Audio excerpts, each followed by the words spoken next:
Ce mercredi 15 février, M6 célèbre le 20e anniversaire de la nouvelle star avec un parterre d'invités exceptionnels dont Julien Doré.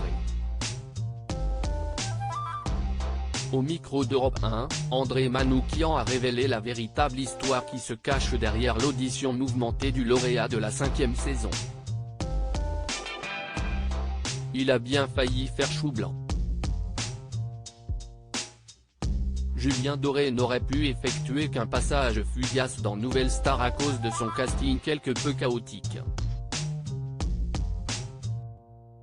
Casquette vissée sur la tête et ukulélé en bandoulière, celui qui écume les bars nîmois avec son groupe Big Up Elvis se présente à Marseille pour une audition qui va rester dans toutes les mémoires.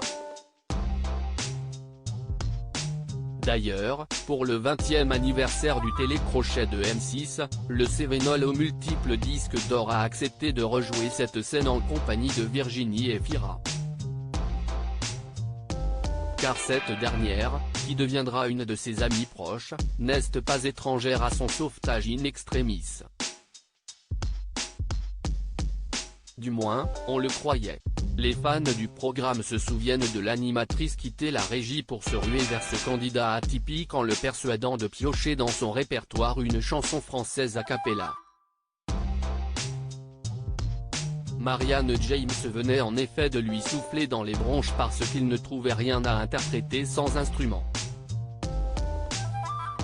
Or, ce n'est pas tout à fait à l'actrice nommée au César 2023 qu'il doit sa seconde chance, mais à un autre membre de l'équipe, comme l'a raconté André Manoukian sur Europe 1.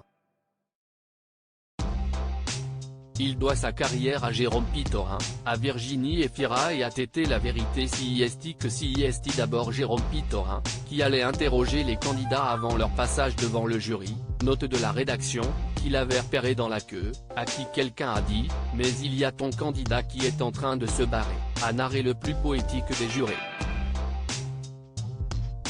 Conquis par le personnage volontairement ringard du troubadour, cet ange gardien avait missionné une jeune journaliste pour le surveiller. Dans les coulisses, CIST le branle-bas de combat. On appelle Virginie Efira pour lui dire de faire quelque chose. Elle lui parle pour le convaincre de chanter une chanson en français, mais il ne connaît pas. Les casteurs arrivent aussi et lui proposent plusieurs choses, jusqu'à ce qu'il y en ait un qui lui demande s'il ne veut pas chanter à la faveur de l'automne de Tété, poursuit André Manoukian. La suite n'est que douceur et maestria jusqu'à son triomphe sur la scène du pavillon Baltard. Il doit sa carrière à Jérôme Pitorin, à Virginie Efira et à Tété, du coup, conclut le musicien. Comme quoi un simple choix de chanson peut sceller un destin doré.